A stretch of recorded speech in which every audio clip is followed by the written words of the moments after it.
Hey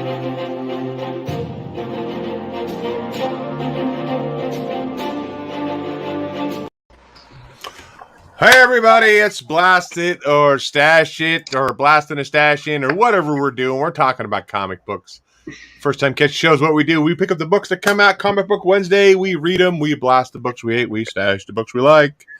But before we jump into that, make sure you go check us over on Twitter, all that stuff. All those links are down below in the comments. We actually have a couple new subscribers down there too. Oh my goodness, I can't remember their names now. Brooklyn Born and I think it's Joe Digger or Digger Joe. Yeah, Digger Joe. I get Digger Joe. Yeah. Yeah, I know, man. That's what I'm calling you. I'm calling you names. You can go check out our cool T-shirts. I got the link to our T-shirts figured out because Miss So was asking me, "Hey, Dave, your link's all messed up." So I sent her another one, and I got it fixed in our chat down below. So all that fun stuff. Go check that out. Before we jump into the comics, let's talk about what else we've been doing throughout the week. I can go first. I've had a pretty busy week. My son's shipping out to Basic on Sunday, and my wife's been out of town all week long. So it's been him and I here just chilling. Tuesday we went and saw Forever Purge in the movie theater. I thought, I liked the first Purge okay, but I hadn't watched any after that. It was a movie he wanted to watch, so I just wanted to hang out with him. Speaking of the Purge, go ahead. Wednesday night, we had a barbecue here with just the guys, played some Cards Against Humanity, shaved my son's head. Last night, we went and saw Black Widow, and tonight, I'm doing this crap. So. What about you, Mike? What have you been doing in the week? Purging stuff? You purging? Yeah, purging my ass. Oh, my goodness gracious. For like 4 days, I did nothing but sit on the toilet. So I'm sure everybody wants to hear that over the 4th of July weekend. I was supposed to go to his house and a family thing. I didn't even go to that. I got home and tried to sleep. But other than working, I finally got around to watching Loki. Haven't seen Black Widow yet. And, how about that alligator Loki? That was great. That was so great. There's a Funko coming out of that. I hope so. I wouldn't doubt it. Wouldn't doubt it one bit. We got Mars Comics and Miss So in here, so ladies. And Double S finally jumping in here. What about you, Joe? What did you do? Let's see. Celebrated birthday. Celebrated July 4th. Yesterday, me and the wife celebrated our anniversary. We went and saw Black Widow. Meh. Watched Loki. And I've almost figured out how to do my explosive arrows. So I'm going to start the harder construction builds tomorrow for that. And hopefully we'll have that promo out this week for everybody kind of talking about it. And buying comic books. I bought stacks of comic books, older comic books. So Black Widow was for you? Actually, I want to say I hated it, but it was a good action flick. I hate what they did with Taskmaster. I was like, are you fucking kidding me? I was like, really? I don't want to spoil it. And this is my subjective review. Please go watch the movie yourself, make your own decisions. But they really let me down on a character that I really liked. I thought it was pretty good. I mean, it didn't have any of that, men are idiots. Although Red Guardian kind of had a few of those moments in there. But it wasn't like the white man or the man keeping him down. I mean, there was the main man villain, but it wasn't like women are better or whatever that. It was, to me, it was just an ass kicking movie. Women ass kicking, and that's what it was. I didn't feel like there was any other agenda in there, which is kind of nice to see in a female lead movie like that. It was just ass kicking and some of that. So I thought that was pretty good. Definitely better than the other female lead comic book movies that have been out recently. Not better than the first Wonder Woman, but I think better than the second one and better than Captain Marvel. I'll go. Yeah. What about you? What about you, Mike? What you saying? Is Scarlett Johansson in it? Yes. Yeah. I haven't seen it, but I already know it's pretty good. Then. Oh, that's what it is. To me, I don't find her like crazy attractive like a lot of guys do. I mean, she's okay. I don't think she's like super attractive though. Maybe I'm just weird that way. I don't know. I'm gonna go with because you're from Oregon. Go check out her sister on TikTok. I don't know who his sister is. I'd look, but I'm on my phone. But is she a Johansson?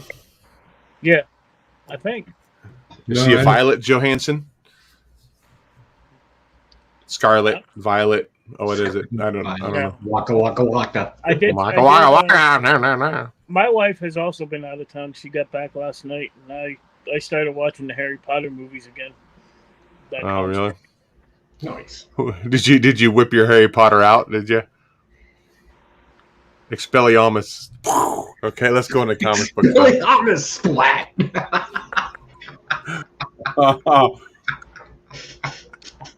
Let's went from a dad joke to a gross joke.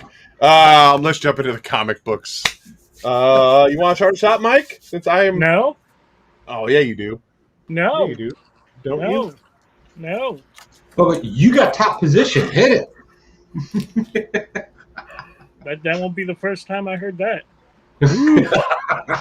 But it might be the last. So, okay. Yeah, sure. I'll go. So, X-Men #1. New team came out this week. We got Rogue, Cyclops, X-23. I refuse to call her Wolverine. All these cats. If you would have told me that 20 years ago that the X-Men would be living in a treehouse, I fucking wouldn't believe you. So yeah, they got a treehouse now in Central Park. So that's their base. Big ass alien attacks. Looks like Reaper from Mass Effect. If you know, you know. You don't worry about it. They start fighting this thing, and they make some kind of Power Ranger mech suit out of metal. It's actually pretty badass. Then they turn this armor into a lighthouse. Yeah, you have to read it to get it. They find out this creature comes from this arcade/gambling world. And there's a creature in there. It's like a plant alien that's using a skeleton for like his host. I thought that was pretty awesome. Anyway, that was pretty cool. But I actually enjoyed an X-Men book, so I'm gonna keep picking this up, and we're stashing this one. Stashing the X-Men book. Plus, I bought a Peach Momoko cover. Cows are gonna fucking start flying. Dogs sleeping with cats. It's gonna be ridiculous. Chaos. Crazy.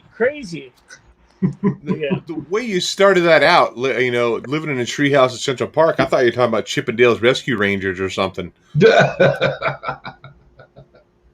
I didn't read the show. What do you got? What do you got for me for X-Men? It was okay. There was a few things. This was kind of hit or miss for me. When it got to the political stuff, I didn't much care for it. I don't like the idea of the mutants wanting to go off and be on their own, and they don't want nobody to go there, and then they go cultivate Mars, which is a thing in here, because apparently there was a guy who's super genius so we may have a first appearance of a new villain in here. That was super cool, because he's all pissed off at the X-Men now. So that I kind of like that. So yeah, he wanted to terraform Mars before so instead he terraformed himself to be able to live on Mars. He's giving himself superpowers or something. It's pretty cool. The mutants built the treehouse as a memorial for the struggles of the mutants, and I was like, but you have your own island, you own Mars, so now you just need to flaunt that in front of everybody else because you give everybody drugs that will make them live longer. So I don't like that aspect of it. I did like the team coming together and fighting something. Their little mech robot very much is in remnants of a minion from Despicable Me. I thought that was funny. The dialogue's great in this. The story paced once it got past we're going to do what we want because we're mutants, and it actually started telling its story. It turned out to be pretty good, and I enjoyed it. And I love this alien that are on this gambling ship, and it's kind of like, what can we throw at humanity so we can take over their planet? By the way, let's go ahead and gamble while we're doing it. Twofold. I thought that was pretty cool too. I was like, I get that. That's cool. So all in all, I'm actually, and of course I had to get a Scotty Young cover because my wife collects Scotty Young covers. Otherwise, I would not have picked this up. So I'm glad that I did, and I am stashing it as well. And this is the first X-Men book I have stashed since X-Men has come back out. Pretty much. I have it in my stack here. I just didn't get a chance to read it. What are you going to say, Mike? Yeah, I'd rather have the real Wolverine because, he's not doing fucking nothing. Yeah. But being hanging out on the moon. Hanging out in X-Force or whatever. We got Undisputed Frost in here saying, what up, boys? I hope all is well. Yeah, Legion's in here as we said Double S. And he said, Double S said, if any of the panel would have told me that me and Michael would become best friends, I would have said the rest of the panel is crazy. You guys are best friends, shoving baked potatoes out each other's ass and all that fun stuff. What? Kim Getler is also in the room as well. What does that mean? I don't know. I don't know. Kind of soft, kind of hard. I don't know. And Sparks just jumped into the room too. What's going on, Sparks? How you doing? Welcome to the chat. Sparks. What'd y'all read this week? Let us know what we can review. Yeah, let us know what you thought of X-Men this week and any of the books we're reading this tonight or reviewing tonight. Let us know what you thought, or tell us if you got it, you haven't read it, missed it, whatever. Tell us we're idiots. We don't care. Have at it, and make sure you go give us a thumbs up and all that fun stuff. I'm going to talk about Batman The Adventures Continue Season 2, Number 2. So that's a big mouthful, man. Anybody else read Batman The Adventures? Nobody's still reading it? No? You don't like it, Mike? I like it just because it has that old school flair. I've talked about that numerous times before. Yeah, Batman The Animated Series.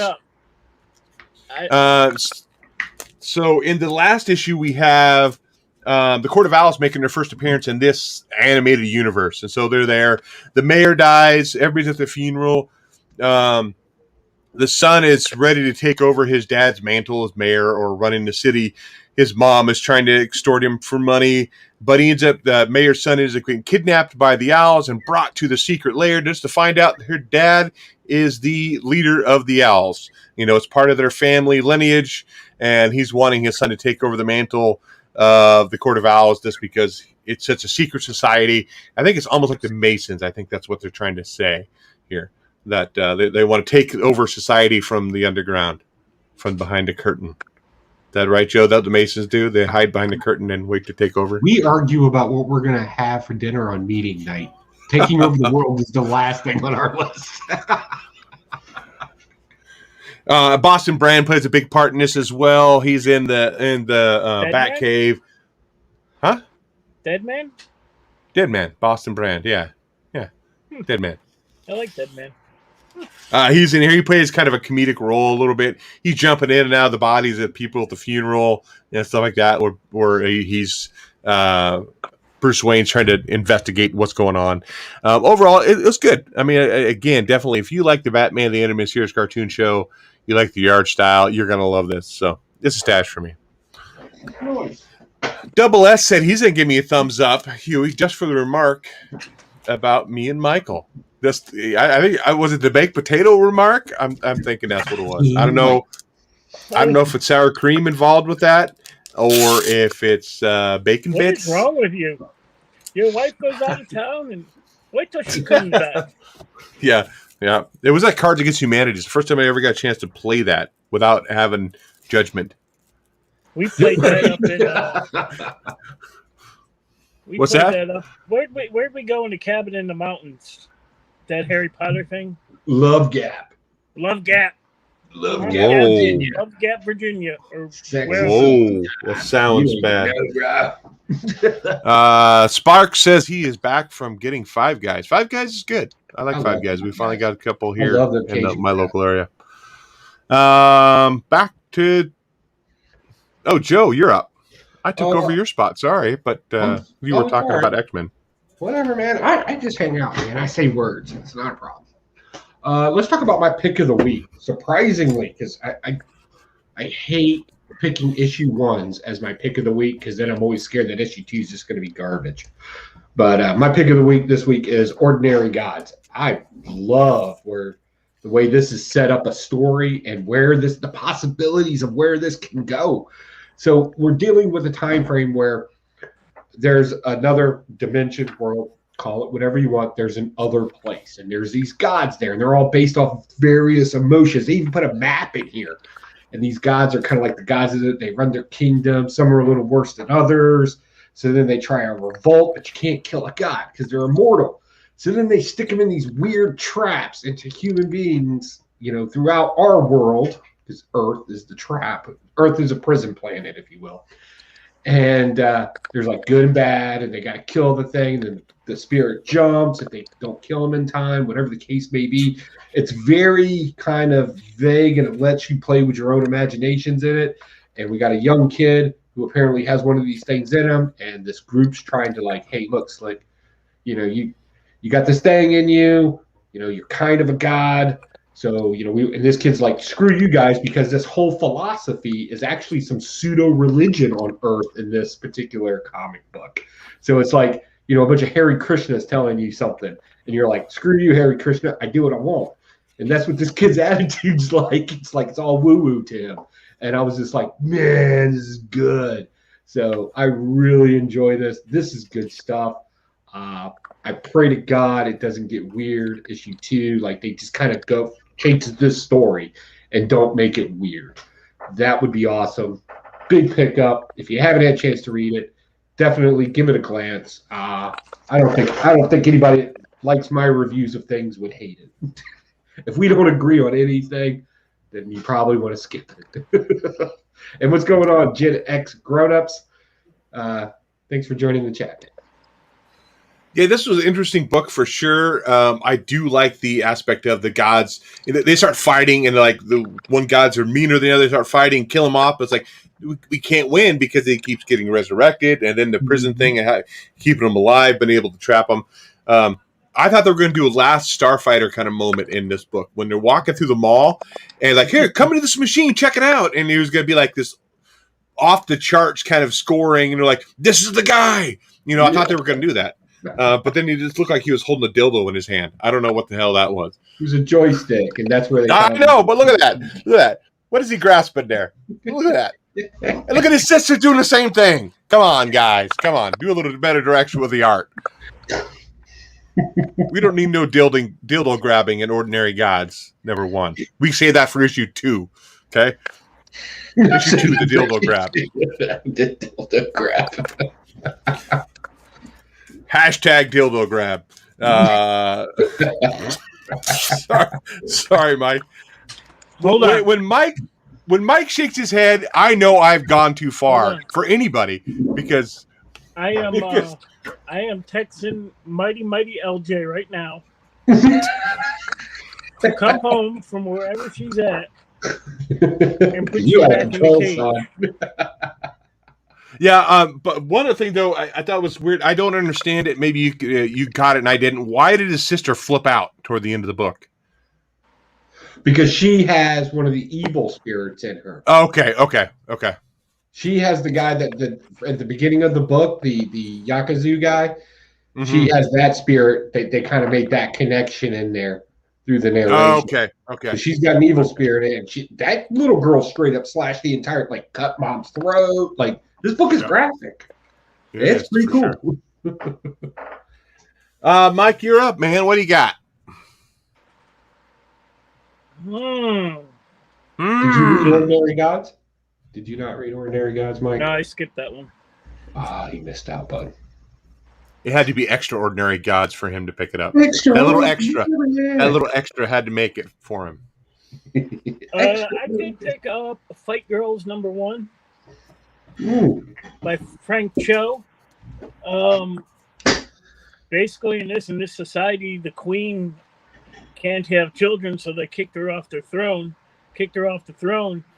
and 10 girls have to compete in 4 different contests to see which one's the new queen.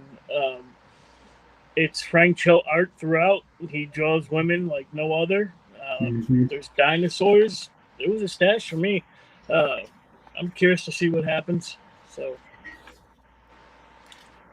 I'll tell you what, though, all the women's shapes are all the same. they are all the same. That didn't like 4 of them get killed off right at the beginning. So yeah, pretty much. Yeah, so they're narrowing it down. But did you read it, Joe? No, I skipped you. So yeah, all the girls pretty much look the same, and they do have a picture of each of the girls.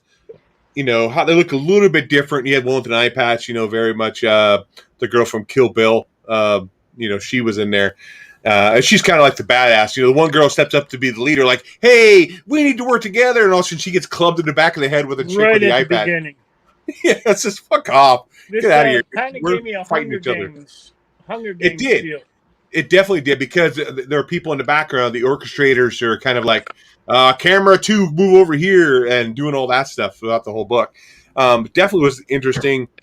Frank Cho's art is good, but putting it in the whole book, I think it goes down a little bit for detail and stuff like that. I prefer him to do his covers versus trying to do a whole book for me. I mean, it was good. Don't get me wrong. He definitely has some meaty girls, and that's what he's known for. The hips, all that fun stuff, the butt, the thighs, definitely does all that. Mama got the shake. That's what that's called. Mama got shake. But definitely did enjoy it. I thought it was good. The Hunger Games meets Kill Bill kind of thing. That's why with that. So definitely, it's a stash for me too for Fight Girls. Something like The Condemned or something. The Condemned. I don't know if I know that one. Which is that the name of the movie where they drop Stone Cold on the island? Stone Cold Steve Austin. Oh yeah. I don't watch Stone Cold Steve Austin movies, sir. He is not a good actor for me. It's the same guy in everything. Let's see. Miss So says, "Dang, you guys are going to cost me money this weekend." That looks good too, Mike. Gen X says, "Someone tried to kick me off the throne once, but I wasn't done pooping." I wasn't done pooping. Bring in the contestants. Kick John off the throne. Fight Girls is pretty good, but I don't know if I'll pick up the next one, Mars says. And, of course, Gen X says, "Hey, Tim, watching, only 6 thumbs up. Get clicking. Get to clicking, baby. Get to clicking." Joe, you're up with your next book, man. What do you got? Am I up? It don't matter. We'll talk about something. Let's talk about, let's go back to Batman. Did everybody read this? First off, that cover, right? That cover. The jock cover? Tits right there. That is tits. I love that cover. Soak that in for a second. Nice. Okay. So, again, we're still picking up the whole future state thing. In this one, we get a red flag operation. Red flag operation is when somebody does an act against its own citizens and blames it on another group in order to push either political ideology or to instigate a war to create profit.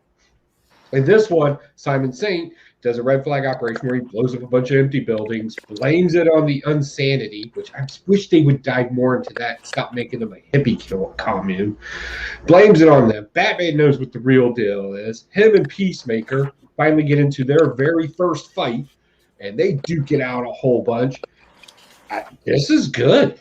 Like, I am enjoying this. There's a lot going on. Some people can make the complaint that it's a lot of setup, but we already know what the ending is. So, why not take your time on this setup? We've already seen the end of this. So I'm liking the story aspect of it without having to anticipate what an ending is. I can just enjoy it. And I have been doing that. And they've done a beautiful job of it. There was one other thing I wanted to hit on here other than the red flag operation, and I can't find it in my notes right now. Is it the Morse code? Right, yes. I wanted to talk about that for a second. So we get some Ghostmaker action in here too. See, they're right. Knowing a little bit about how explosives work, I tend to have a little bit of a problem with this. So apparently, Batman sets off a bunch of explosives and was able to put out enough information through these explosives that Ghostmaker would be able to jump out of a plane and save him as Batman was running out and falling from a building, right? And they didn't make it seem like it would be easy. Like Ghostmaker's like saying, "Shut up! I'm trying to figure this out. Just be quiet." Right? I can imagine some calculation going on there. So what's the problem with this? This sounds really freaking awesome. Have you heard an explosion before? Can you imagine trying to set those off in time where you were able to make it so distinctive that you could tell the difference between a dash and a dot? Because they said Morse code, right? A boom versus a boom, right? There's no thing you can do that would actually be able to time that kind of thing out. And this is like legit me just nitpicking at this book. Like I have to find something wrong with it. So all in all, it's a great book. It's a huge stash for me. I've been enjoying this. I don't have to rush to an ending. I kind of like this, like spoiling a book and then giving us a lead up to it. Maybe that's weird for me. I definitely want to ask the chat, what do you think about this approach to this type of storytelling? Are you like, no, it's taking too long, I don't like it, I like a beginning, middle, end? Or are you kind of enjoying this too? Because it's definitely a new way to tell us our comic book story here. So I definitely wanted to ask everybody, please let me know what you think. So this is what I forget. They throw it in there every other issue, maybe every issue, kind of depends. They still have the Scarecrow thing where Batman's fighting off, like fight it off. I'm really thinking that this is all psychosis. It's all in Batman's head. This whole syndicate, this everything. So none of this is going to make a damn bit of difference. That's what I'm thinking, because I constantly forget about that Batman struggling mentally to try to break free from the Scarecrow's mental hold. And I'm like, okay, they keep touching back on it. I keep going back to that. I'm really thinking this is going to be one big thing to where it's not going to be nothing. I have to disagree with that because we've already been given, like I said, in Future State, we were given the ending story, and we can confirm that it was the ending story because it branches off into what Bruce Wayne is doing in Red Hood as being the guy that's supposed to be dead in the shadows. So we know that that's real. What's happening here, I think, is just another ending and us getting to that ending. So we have two endings to a story. That can get complicated, but I like the way they're breaking it out and they're spoon-feeding it to us to where it's slightly easier. Okay. We'll see. When we finally find out that Scarecrow's been doing it all along. It's all fake. Thing, I'll take all these out into the yard and I'll burn it live on YouTube. Please don't do that. Please don't. Mike, what do you think of Batman? I haven't read it yet. Oh, you haven't read it yet? Oh, interesting. I do have missed out. It was good, though. Don't get me wrong. You didn't get the jock cover? No. No. Oh. My LCS was fucking crowded Wednesday morning. Like, really? Joey's been in there. There's not a whole lot of room in there, but it was... I had to struggle. When you go in there, you can breeze through there pretty easily. Everybody's ball to ball in there. Real quick, I'll hit up the chat. Legion says, some people say they haven't read it yet. Legion says, this series has been treading water. I think it's all been due to where his story has to be due to be over in all continuity. I believe it's mismanaged of the title. So he thinks there's some mismanagement going on there. They're dragging on a story. The never-ending story, Joe, says Double S. And I like the other cover too. The never-ending story. Hey. Atreyu. Do you like Atreyu, Dave? Oh, sure. I don't know which one Atreyu is. Is he the... He's the boy. The kid with the horse? He's the band. The band Atreyu, not the... Oh, the band Atreyu. Yeah. I don't even know what that is, dude. It's a band. We'll listen to it when you get here. Yeah, it's a band. Sounds like a shitty band to me. Wow. You hush your mouth. You staple your lips, son. But Mars Comics says it's interesting, Huey. She never thought of that, the whole Scarecrow thing. So 1 up for me. We were competing. It's on, baby. Did anybody? Misso says that was beautiful, Mike. Beautiful. I don't know what it was. I don't know what was beautiful. You're singing? Maybe that's what it was. My singing voice. I picked up Skybound X. Anybody else pick up Skybound X? Oh, Mike did. So this is multiple stories based around Image titles. So we have a Walking Dead story. We have actually 2 Walking Dead stories: Manifest Destiny, Ultra Mega. My favorite story was the Rick Grimes 2000, where Rick Grimes wakes up. The zombies were all a ruse, kind of made by the aliens, but now he has superpowers where he has like go gadget arm and go out and get the lightsaber. But we have the governor back. We have Michonne back for a short time. She gets her face wrecked by the governor. Her head just all torn off. We have Tyrese back. We have what's his name? Axel's back as well, and Axel. Martinez. I think So now a few other characters back, and of course, like Michonne, instead of having a sword, she has a lightsaber. So very weird kind of story, and that was just one story of the 4 that were going in there. Yeah, Mike. So for those of you who don't know, how Robert Kirkman pitched the story to Image Comics or whatever to Mark, I think it was Mark Silvestri, was it? I don't remember. That they weren't buying just a zombie story. So Robert Kirkman threw, well, it's, aliens are going to be behind it all. And then, okay, we'll do that. And then, further down the line, they're like, where's the aliens? Well, I lied to you. So, but that by that time, Walking Dead had already caught on and they were making bank on it. So that's why this exists. So, the Clementine story from the Walking Dead Telltale game, she's in here as well. But overall, how much was this? Was this $9? $5. Was it $5? Yep. A lot of story for $5. Square-bound book. But for sure, though, I mean, definitely, if you like the Image universe stuff and want to look forward to that, I think it's good. Mike, what about you? For $5, what do you think? So basically, I just picked this up for the Walking Dead stuff. I'm sure like 80% of the people bought this, picked it up for that. Is it worth the $5? Yeah, it's fun. If you've played the Telltale games, and Double S corrected me, it was Jim Valentino. Yeah. He pitched the story to. But anyway, you get the Walking Dead stuff, the Rick Grimes 2000 or whatever, which is, like I said, fun. You get the Manifest Destiny and the Ultra Mega story, which I didn't read because reasons. And then the Clementine stuff in the back. Reasons. And then, Reasons. Clementine will be back in June of next year with her own book. So, Do you have the book open there, Mike? Or is it in a bag? it's in the bag, but I can pull it out. Okay. Well, now, I was just going to ask who wrote that Clementine story. Was it Kirkman? Kirkman? Yeah, I don't think it I was. don't think so. But it's kind of interesting to have him back on that kind of thing. What's he writing right now? Anything?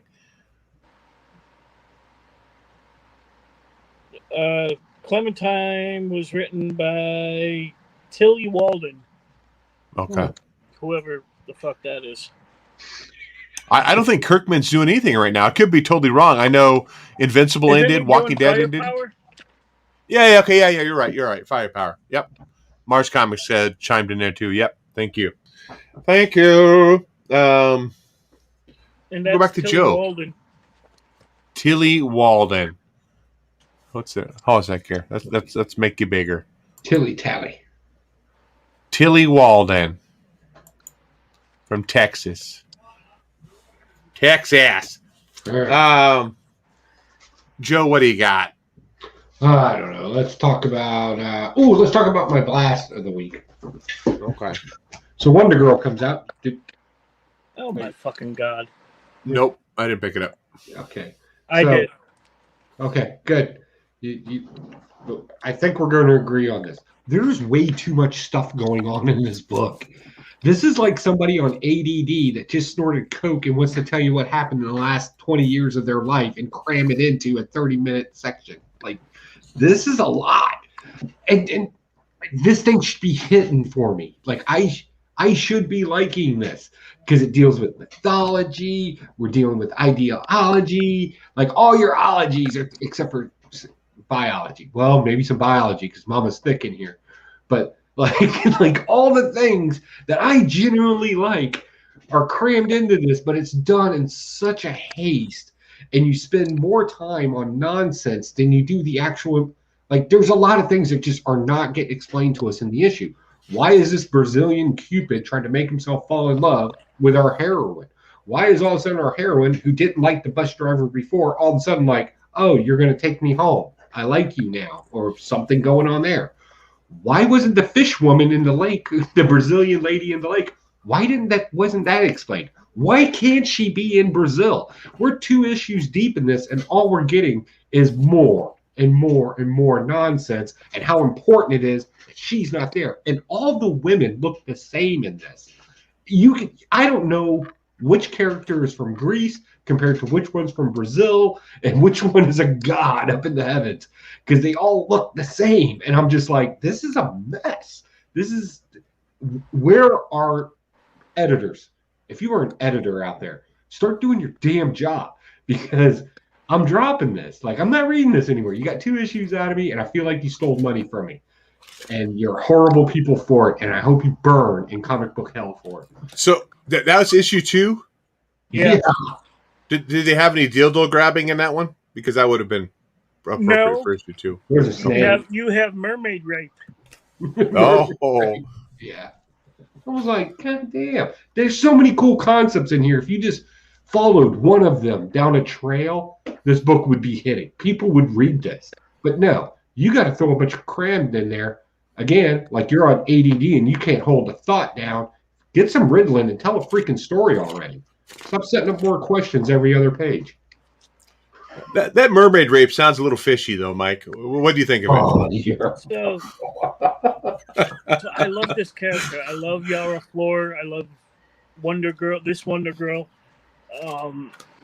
issue opens up, like I said, she's being raped by a mermaid, and all of a sudden she gets some magical soap on a rope or some shit. She gets the bolas, yeah. Bolas, yeah, but we're gonna call it soap on a rope. It looked like anal beads to me. Like, it was just horrible. They don't explain any of that. Why she fell in? Why this fucking creature's there? Like Joe said, they don't explain nothing. Then all walk of gods and Amazonians and all these people are after her for what? What's the reason? Why? What? I don't know. And then, like Joe said, Cupid shows up at the end, cuts himself on his bow and arrow. They got one more issue, only because I like the character. I like her look. They got one more issue, and then I'm done. I'll save y'all some money. We'll save you money on that one. Blast. Okay. Soap on a rope. Hashtag mermaid rape.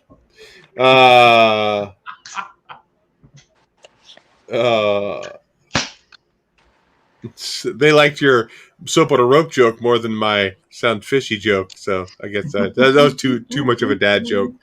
So I apologize. He said that's why you're my best friend. I love you, Double S.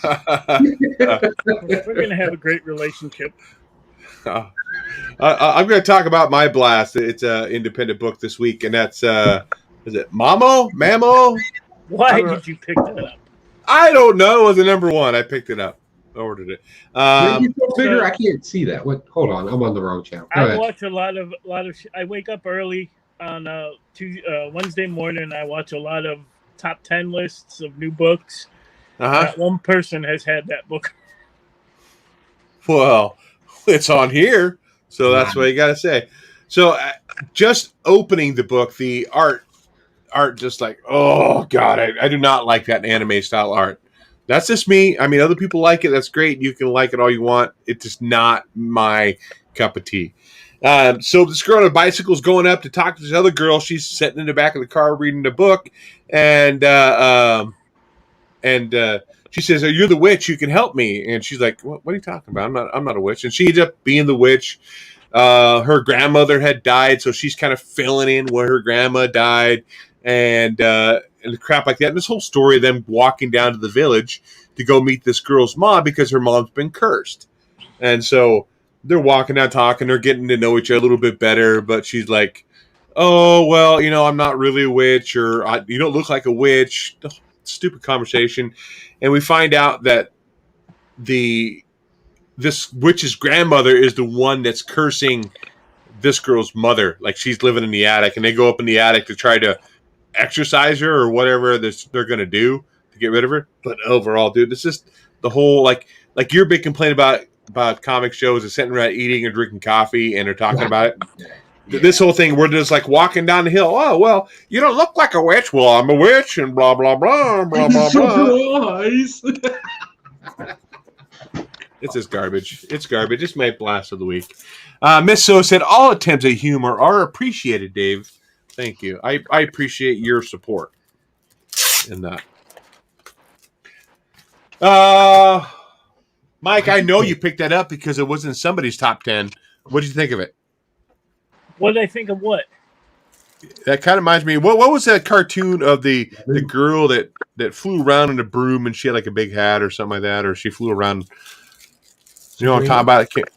No, not Sabrina. It came out like it's an English cartoon or something. You think I watch English cartoons? Probably. I'll look it up. Yeah, you look it up while Mikey talks about a comic book. You talk about comic book, Mike. I'm gonna look up the Flying English Girl cartoon. So we're gonna do Flying English. So I'm sorry. Go ahead. My disappointment of the week. Highly disappointed. Highly. That's Masters of the Universe Revelations #1. With the cartoon coming out, you had to get the comic book, didn't you? Well, this is supposed to be the official prequel to the upcoming Netflix show. Yeah. How'd that work out for you? Man, you guys know I love my Masters of the Universe. I do. This was garbage. Right at the beginning, King Randor, he gets poisoned by some fucking creature. Good review. So He-Man has to go back in time. He meets King Grayskull. Blah blah blah. You get no characters from the Masters of the Universe other than He-Man. You get Skeletor doesn't show up till the very end with Evil Lyn. I'm gonna keep picking it up because it is Masters of the Universe. It's continuing? I think it's 3 issues. Oh, I thought it was like a one-shot thing because the cartoon was coming out and they're like, "Here's a comic book to tie over." Miss So said, "Oh man, I was looking forward to the new He-Man comic. Maybe it'll turn itself around." That's the one you need to be reading. That's the one you need to be getting. That shit right there. Shit's fire, son. Like I said, I love Masters of the Universe. Love He-Man. She-Ra's awesome. She was, in my opinion, a better story than He-Man. Fight me if I'm wrong. All right, man. If you want to go, we'll put the gloves on. All right. But anyway, yeah, that's... Save your money. Save your money. Just wait for the show. I don't know what's fucking going on in this. So we know that comic book's going to be kind of like it's in connection with the cartoon in some way, shape, or form. Are you not worried about the cartoon? Because there's been a lot of hubbub about that. Well, Kevin Smith wrote this too, I believe. So he did. Yeah. So now that I think about it, if this is what he's doing, yeah, a little nervous. We're gonna watch it anyway. I'm gonna watch it. You and me are gonna watch it together in our jammies. Eat gummy bears. Can we drink cocoa? Sexy time. Can I take a bath? You can take a bath, buddy. I'm kind of glad to hear that you didn't. Did you read it, Joe? No. You said you didn't pick it up. So I'm kind of glad you didn't like it because I didn't like it either. I didn't even finish reading the whole damn thing. I was like, dude, come on, man. It was just too much for me. I just didn't like it at all. Now, what? You know I have that big-ass encyclopedia of all these characters. Yeah. I was just before breaking that out and looking up, like, King Grayskull and, his origin. Yeah. And his son and so to see if, it was canon. But I didn't go that far, so... I do like reading the story about the Burger King before he started the Burger King franchise. I always thought that was really cool, with the... He does look like that guy. Oh, my God, that's ingenious. He does look like that. So this is like the prequel to Burger King before they had chick fries. My most expensive Funkos, my 3 most are fucking He-Man pops. But I was definitely looking forward to the book. I'm like, oh, right, dude, we're going to get a He-Man story, but it just really flopped for me. And it was a total blast. You met Skeletor? I did meet Skeletor. Oh, Mr. From the He-Man cartoon. Alan Oppenheimer. He might Oppenheimer. He was old. He's old as fuck. He looks like Skeletor. Now he does, yeah. Okay. He also voiced Merman too, and somebody else I can't remember. He's a voice actor. He's done Transformers too. Yeah. Do you know Merman's original name before they put it in the cartoon? Seaman. Seaman. Yep. Seaman was his original name, and they thought, we better not do that. That would have been awesome. No Seaman. He would have been in the Navy. Forever. In the Navy. Bum, bum, bum, bum, bum, bum. Wearing a little white hat and everything like that. Okay, Joe, you're up. What do you got? Let's talk about... that's a good question. Okay, so I'm going to kind of lump 3 together like I normally do. Because I got a lot of books. So, Suicide Squad's popping, right? This is a good story. And then it's got these kind of weird tie-in things where they kind of tie into it. So Swamp Thing tied into it because Amanda Waller wants a Swamp Thing. She also wanted a Black Canary from Earth 3, where the crime syndicate is as well. And the cool thing about these is and this one we get a little bit more plot interest into where the story is going. This is your baseline story. And then Crime Syndicate, we find out Bloodsport is back because the movie's coming out, and every time the movie's about to come out, we got to highlight. So Polka Dot will be a character here soon, I'm sure. But anyway, Bloodsport's running around to these various multiverses and capturing people. And this one, he tries to capture Black Canary, but guess what? Ultraman shows up, and Bloodsport's like, yeah, I fought a Superman before. I'll just hit you with a kryptonite gun. So he shoots him with a kryptonite gun. Come to find out, Ultraman eats that shit up like a hooker on cocaine. Like, he swallows that shit down. Fucking Baltimore. He sucks that stuff down and is like, I need some more of this. So now we got Ultraman trying to figure out who Amanda Waller is so we can get some more of that sweet, sweet, sweet green rock. That's awesome.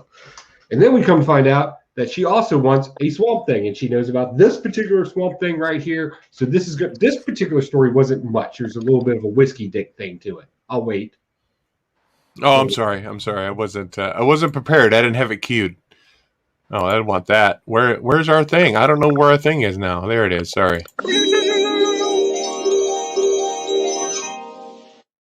Not really much going on here other than the fact that it ties into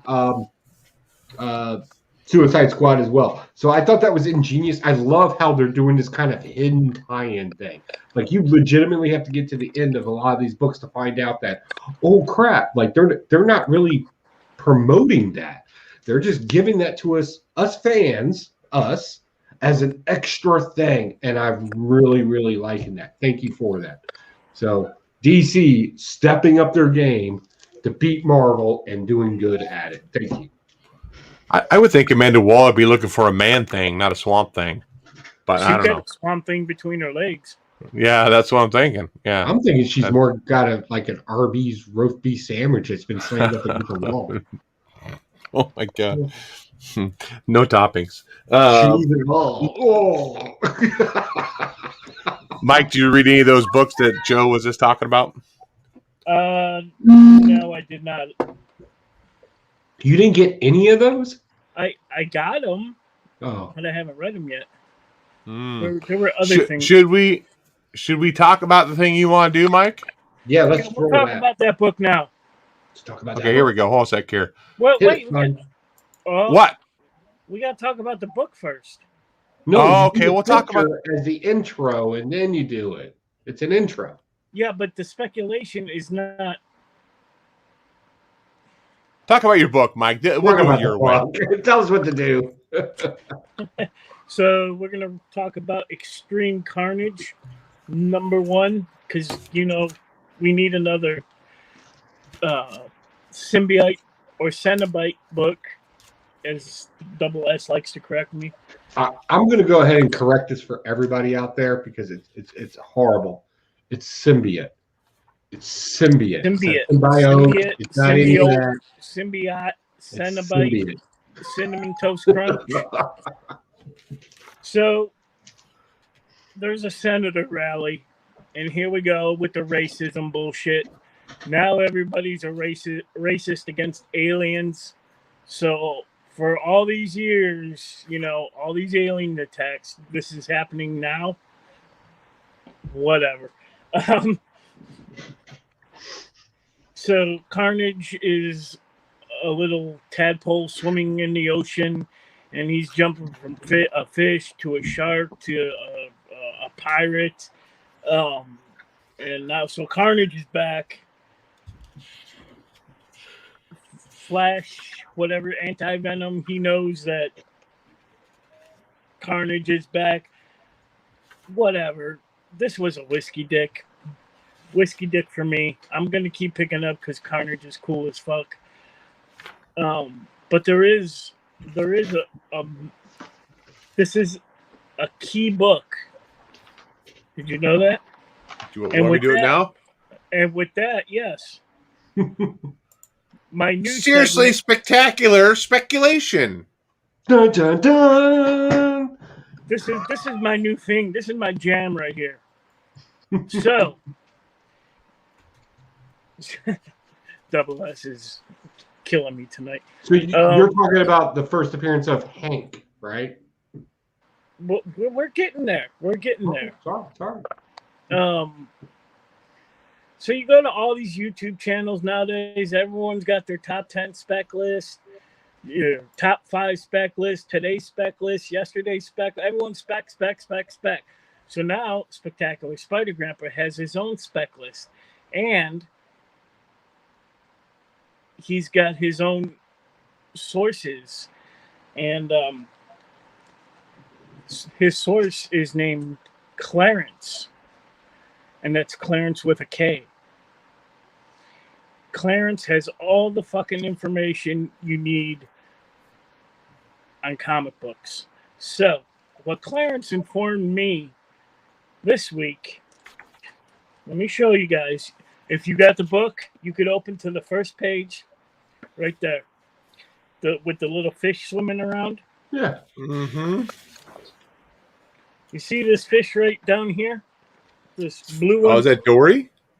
That is not Dory, but I'm glad you brought that up, Dave. Okay. This is Corey, Dory's half-retarded brother. Is that what it is? That is Corey, Dory's half-retarded brother. This is his first appearance.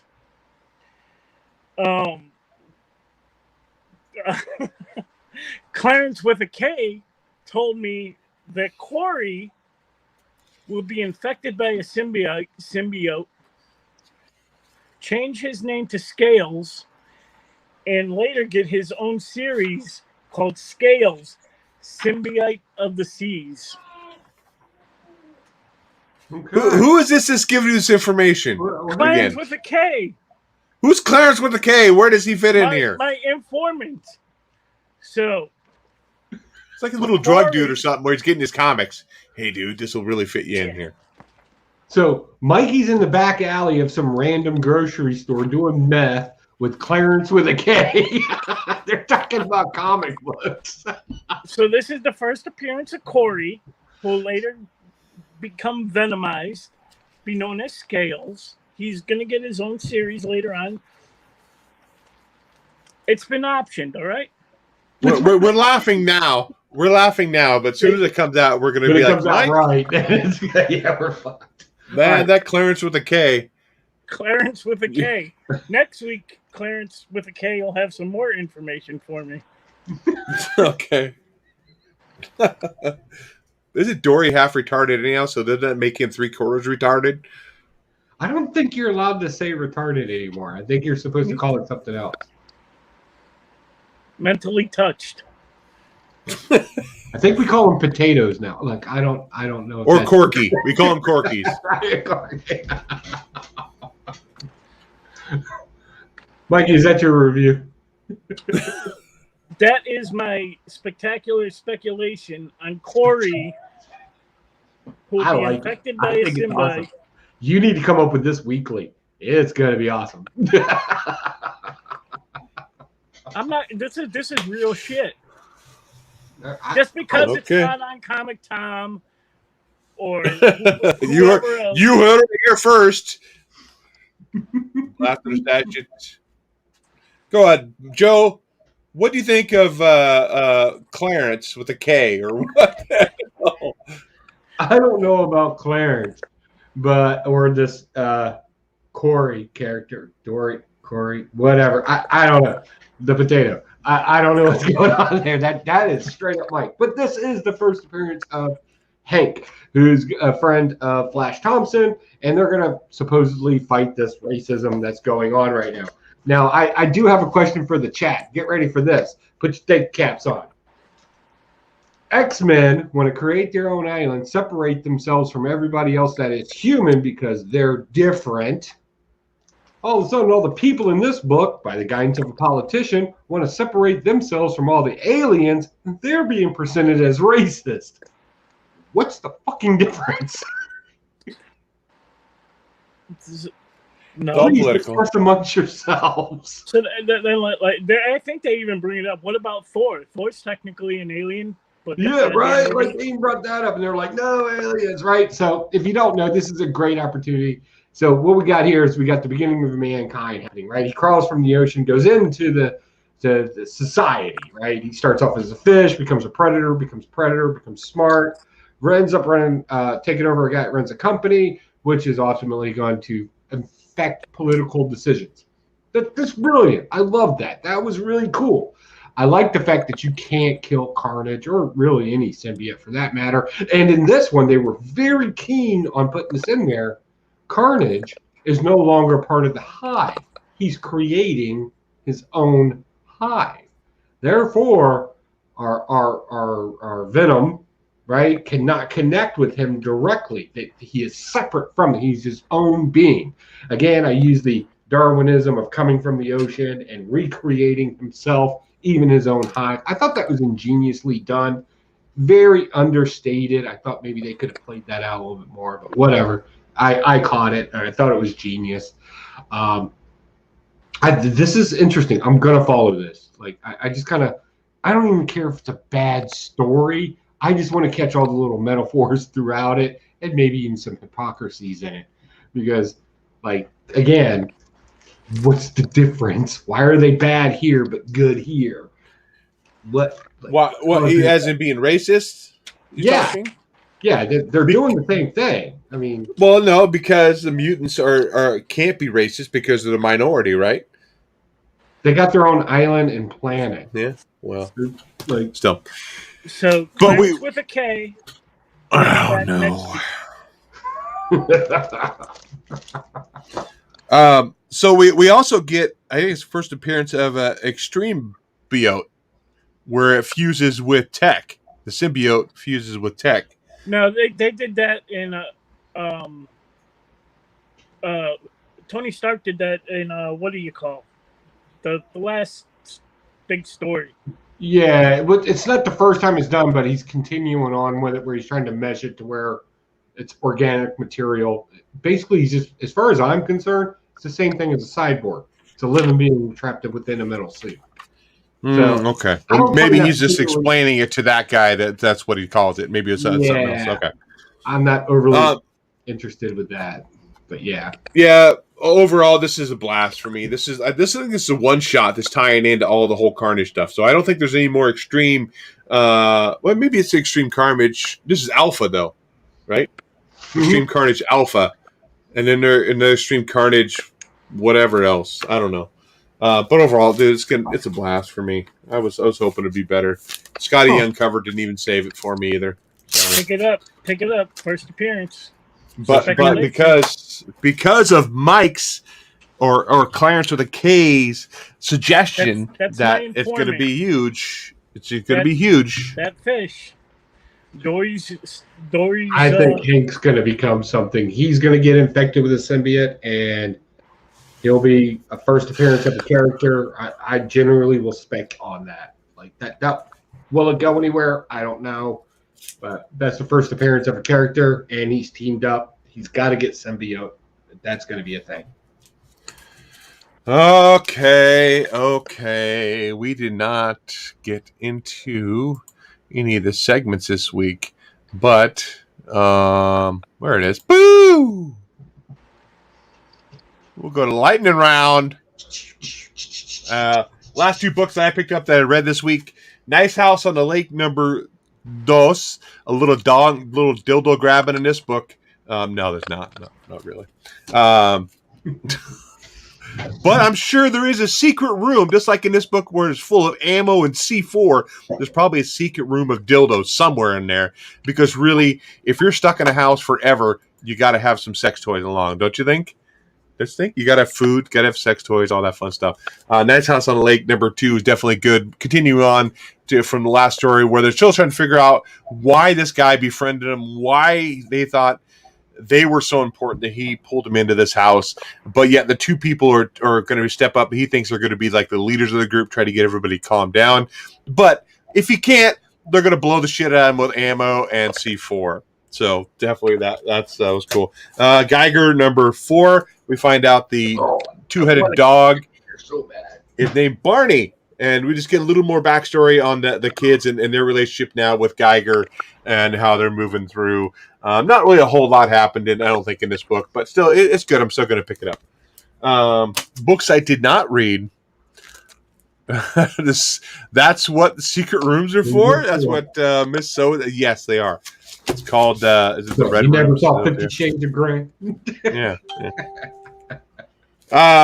X-Men number 1. I'm definitely going to be reading that book because you guys both said it was good, so I definitely got to read that one tonight for sure. Hulk 48. I have not been reading these, but I'm just waiting for it to end to read the last few together. Tomorrow's Ashes Killer. I think this is like a season 2. I think there was a Tomorrow's Ashes. I didn't read this one. Crush and Lobo 2. I don't know why the hell I ordered that. I forgot to pick it up. Do I not need to? I don't know. I didn't read it yet. No. 0 Point number 6. Pick up that one. Swamp Thing number 5 with the Amanda Waller, I guess, Swamp Crotch tie-in. And Justice League Infinity number 1. So, and I picked up based Justice League. I think so. And I picked up a Batman and Robin Adventures number 5 for my back issues. And a couple Funkos too. I picked up Alfred E. Newman Funko. Mike got the chase though. Damn him. Nice. And the Elvira on the couch Funko. And then I just ordered the 40th anniversary of Elvira too. But that's in my book, so I'm sticking to it. I'm still thinking that Dawn Grabbing issue 2 is going to be a thing. Hashtag Dawn Grabbing or Dildo Grabbing. Mike, you're up. What do you got? I also read Geiger. It's my pick of the week. Awesome stuff going on in there. Co-pick of the week. You want to talk about gods? Fuck that gods book Joey had. Go read Basilisk. #2. Yeah, I wanted to see the second one. Yeah, They in this one they delve more into the other characters and their powers, and there are some brutal powers. And they're all based on the five senses. Great stuff going on in Basilisk. Dave already talked about Nice House on the Lake, and that's also a stash for me. What is not a stash is Avengers #46. This World War She-Hulk bullshit. Basically, the only thing that really happens is the Red Guard get into Avengers Mountain because Gorilla Man's a fucking traitor, and they kidnap She-Hulk and put her in the Red Room. Why? I don't know. It's a blast. In the Red Room? Like Black Widow, the Red Room. Yeah, do they rip out her uterus? Her Hulk uterus? They rip it out? That's what they do in the Red Room. They remove all reproduction organs. Who does this? Jason Aaron? Is he the... Who's the writer? I don't know. I Contact don't have the it. writer and ask him. we don't have the book, man. You got it. We don't know who to call. So, yeah, I want to know, does She-Hulk's reproductive organs grow back if they've been ripped out? How does that work? There's something wrong with you tonight. Your wife's been gone too long, man. You need some help. Is that what it is? So, Amazing Spider-Man, #70. I bought a Peach Momoko cover. Oh, I thought that Joe showed that in his screen. I thought his nephew drew it or something. I didn't know it was like I didn't know it was a book that you could actually buy. And it was I thought so like, oh yeah, I give my nephew this book to color on it. Sorry, go ahead, Mike. Yeah, no, this is Peach Momoko. I think it's done fairly well. I know Joey got the Hulk one. Did you get the Hulk one? Yeah. I don't like that. I don't like the way Hulk's expression is. But anyway, stop reading Amazing Spider-Man. It's crap. Oh, gosh, so bad. And this leads up right into the Sinister War. I give no fucks. Why are we doing this? Everyone's all excited for the Sinister War. Who cares? Last book I read, still awesome. Noctera #5. They made it to the safe area. Find out her brother's cured, but he find out he actually wants to die now. And yeah, good stuff. Noctera, books I didn't read. Suicide Squad #5. Bounty Hunters #14. Swamp Thing #5. Amazing Spider-Man Annual #2. I just got this for Star because I like Star. Dave's favorite book, Mangoat and Bunnyman #3. Bestiality. And Space Bastards #7. Oh God! I wish my comic was still. This is the origin of Manicorn. Simon Bisley art. Good stuff. So that's all I got. Joe, what do you got left for us, man? So my rundown: Amazing Spider-Man #70. I've read it. Secret Wars. 5 teams of Sinister Six in each. So it's not Sinister Six Wars. It's 30. It's 5 groups of 30 wars, and it's going to be convoluted and weird because this writer can't. He's got ADD or whatever mental dysfunction he has.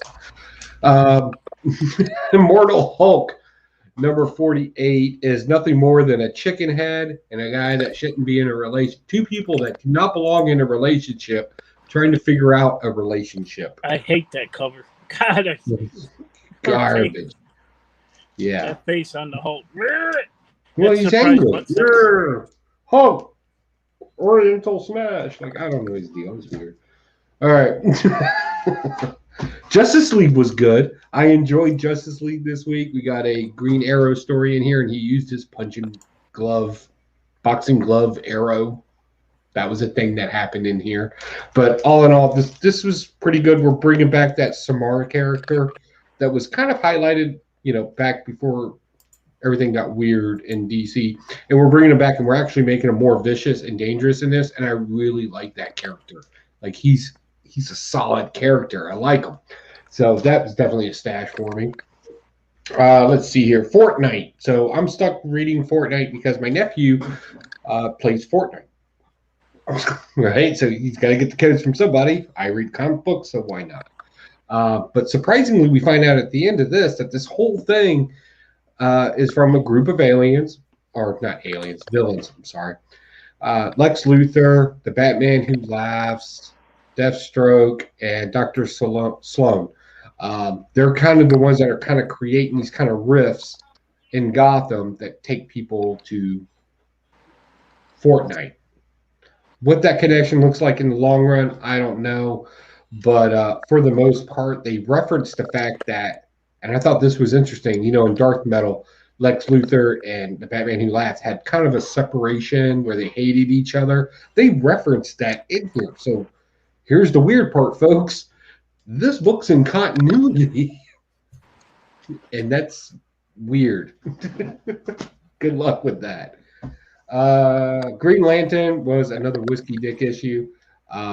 Nothing really going on here. This is in between. One story ended, another one's about to start. If you've been missing out on it, I hate to tell you this, it's all been boring. And I'm about to blast it and just not pick up any more of that. Snake Eyes, Dead Game.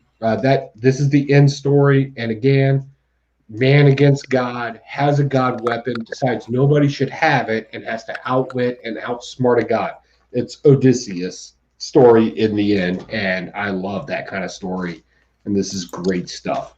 So good ending, kind of in between. It's life-filled, cocaine, probably some propane huffing in between, so it got a little wonky. But great ending to the story. I loved it. It was definitely a stash for me. And that's what I got this week. First World Brat's in here too. We're talking about spec stuff. So, Clarence? Let me call Clarence. Clarence, the scaly fish.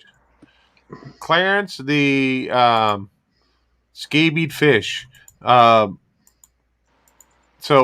something killed the children just got optioned. I think that's what it was. Is that correct? Yep. Yeah, so look at the books are freaking blowing up. If you look at eBay, the recently sold one. That's the number one signed by James Tynion.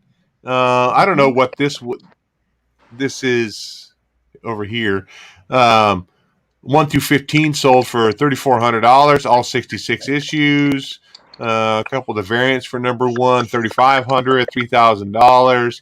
Only one I have is this one right here. Is this one right in the center of this? Is it? I have the one to the right. You have this one? Yes. So that's going for crazy amount of money. Are you guys selling it or keeping it?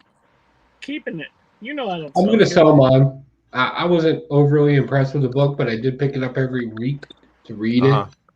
And what I'm going to do is I'm not grading anything.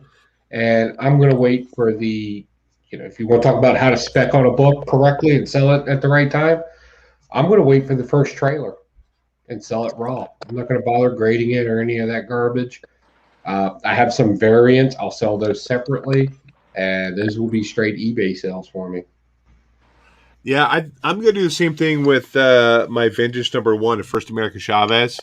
I'm just waiting for that first trailer to pop.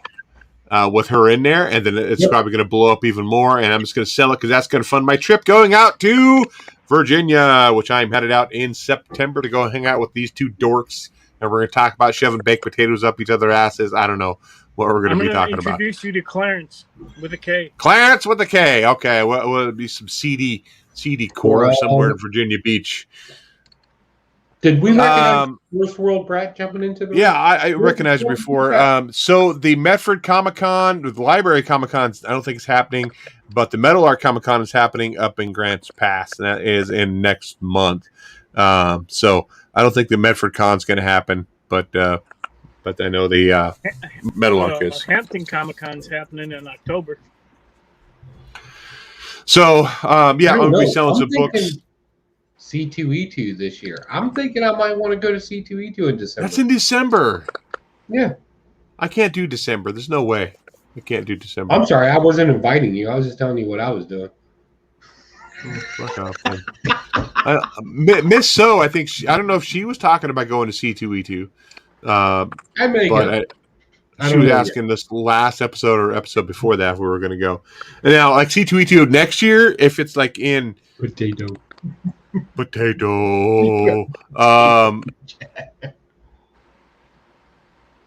Yeah, the Meadowlark Comic Con is in Grants Pass this year. Look at their Facebook page.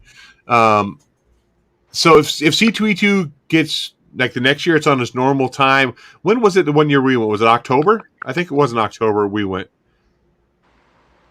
No, because if it was in October, me and Mike were in Baltimore.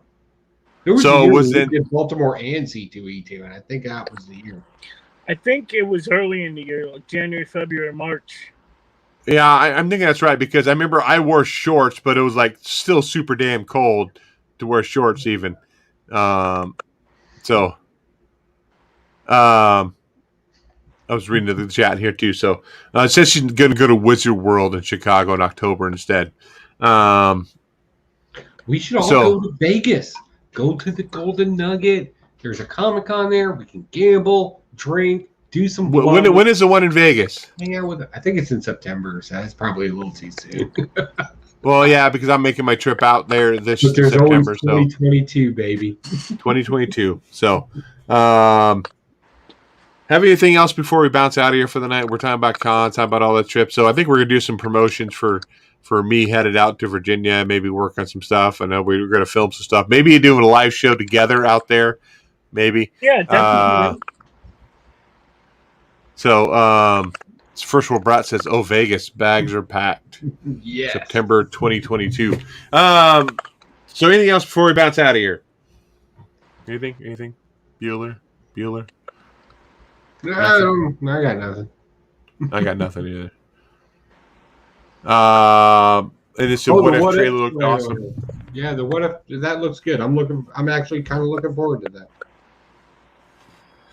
Okay, we definitely want to thank everybody who jumped in the chat tonight. Oh, Double S says he's down for Pound Town with Mike. Yeah,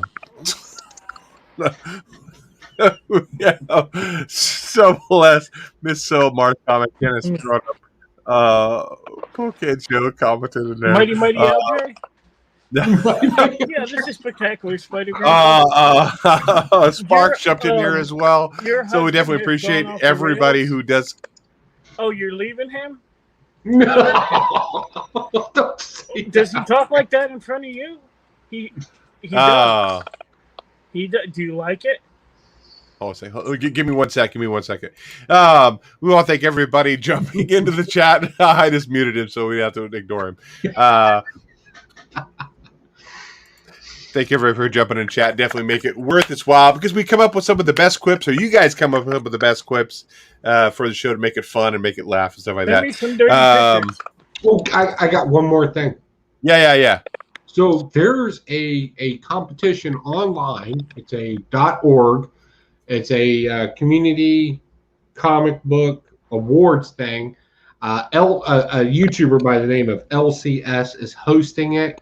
Hey guys, definitely go, even if we're not in your categories, definitely go over and check out LCS, his YouTube channel. It's literally LCS. How he got away with that, I don't know. It's brilliant. But he's got content and things like that going on out there. I know most of you watch several of us YouTubers that do comic book stuff. That was what makes it a community. Definitely check out the site.